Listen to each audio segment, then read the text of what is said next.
Hey, this is Jonathan with Iron Outreach. I'm standing here in beautiful, sunny downtown Pottstown, Pennsylvania, where I just had a delightful conversation with a young man named KP. Unfortunately, I went to listen to the video after we recorded it and found that the audio cut out about halfway through. So, unfortunately, I can't share the entire conversation with you unless you just want to see us talking with no volume. That wouldn't really make sense. So, I'm going to share the half that I can share, and I hope you're as blessed by it as I was.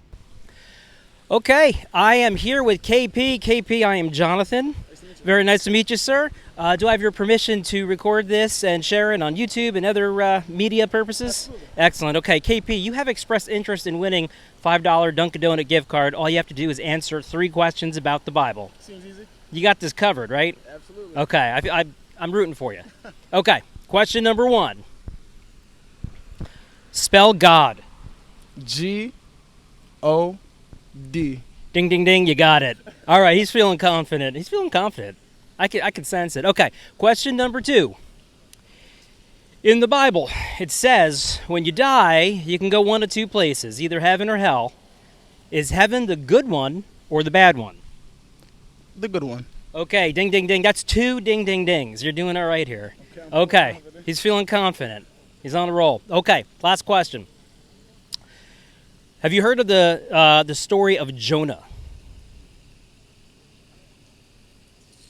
So Jonah, and perhaps you're not familiar with the name Jonah, is a man who gets thrown off a boat. He gets swallowed by a fish, and he survives 3 days inside the belly of the fish. Does that sound familiar to you? A little bit? Okay. In the story of Jonah, there are 4 chapters. I want you to recite the entire 3rd chapter. The entire, that one got me. I'm just kidding. I'm just kidding. I'm just kidding.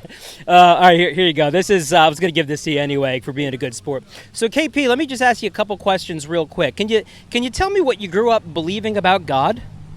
I always grew up believing that God was the creator of everything, He's the king of all kings, so I just always grew up knowing that He's powerful and it's only one God, so. Where did you get that information? From your parents, an aunt and uncle?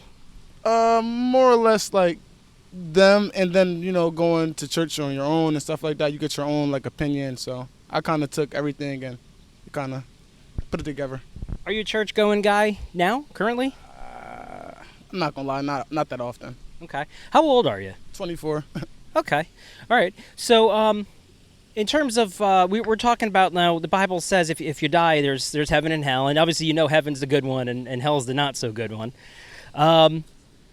Is that what you believe? You think that when we die, heaven and hell are the options pretty much? Absolutely.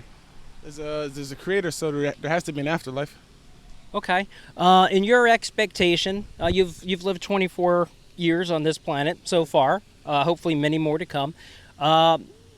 If you were to die today, God forbid, of course, I'm not trying to kill you in this conversation, but if you were, what would your expectation be for yourself, heaven or hell? I would say heaven only because of what I do, as far as I'm looked on as a crutch, so I take care of people and all that, and I'm not a bad guy, so I figure my good's gonna outweigh the bad. Okay.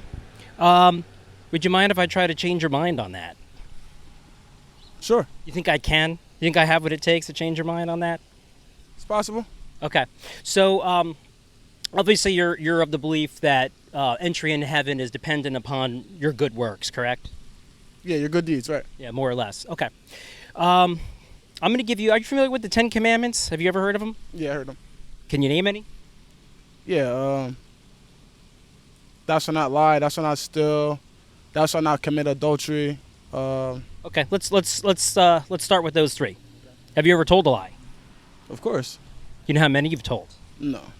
What do you call someone who tells a lie? A liar? So what does that make you? I mean, I'm not lying now because I told you I am a liar, so. How do I know? Is his name even KP? I'm starting to doubt everything this guy tells me. Jeez.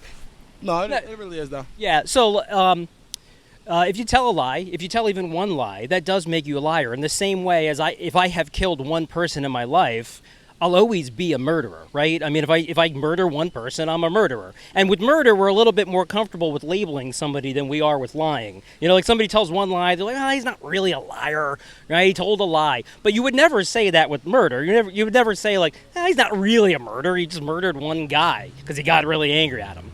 The second one you mentioned was stealing. Have you ever stolen anything in your life? Yeah, as a kid, of course. Yeah.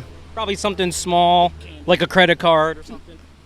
I mean, credit card is pretty big, but I was Yeah. taking, like Pringles and stuff from the store when I was like a kid. You know what I mean? Sure, sure. So in much the same way, if you've told a lie and it makes you a liar, what does stealing something make you? It makes you a thief. Okay. So by your own admission, so far, you would be a lying thief? Was a lying thief. Okay. Last one. You had mentioned adultery. Have you ever committed it? No, I haven't did anything with anybody's wife. Okay, good. So what would you say if I told you that according to Jesus, if you so much as look at a woman to lust for her, you have already committed adultery with her in your heart? Would you say that perhaps you've committed adultery of the heart? Absolutely. I feel like all of us as humans do it because we have eyes for that stuff. I feel like we all fell short there. Okay. Twice. Right, and that's we might say that's human nature, but the Bible says that human nature is all messed up. It's not the way it was supposed to be because Adam and Eve sinned in the garden all those years ago. They ate of the fruit of the tree of the knowledge of good and evil, and they brought the curse of sin and death into this world. So, yeah, to us, we may look at that and say, well, that's human nature, but the Bible says that human nature is a mess. Human nature is not in its original state. So, none of this, of course, is me judging you, because who am I? I just walked up to you. I just met you. You seem like a great guy, but, like, who am I to judge you? And I've done all this stuff myself. So my point in doing this isn't to judge you personally, but to give you kind of like a mirror to hold up to yourself and judge yourself so you can kind of see yourself the way God might see you on Judgment Day. Now, by your own admission, not mine, not my judgment, but by your own admission, you would be a lying, thieving adulterer at heart. So on Judgment Day, if God judges you by the standard of the Ten Commandments, are you still a good person? No, you broke 3 of the commandments. 3 major ones. Okay, so if heaven and hell are on the line, and you're a lying, thieving adulterer at heart by your own admission, are you still getting into heaven? You repent. So the Bible says that all liars have their part in the lake of fire. So that's a bad deal. That's not good for us.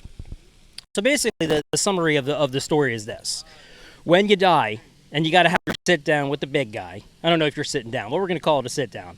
When you're having your sit down with the big guy, and he's kind of reviewing the sin that you've committed. And keep in mind, some of these are sins of the mouth, and some of them are sins of the eyes, and some of them are sins of the heart, and the sins of the hand. He's going to review what you've done, and he's going to show this to you, and he's going to say, lying thief,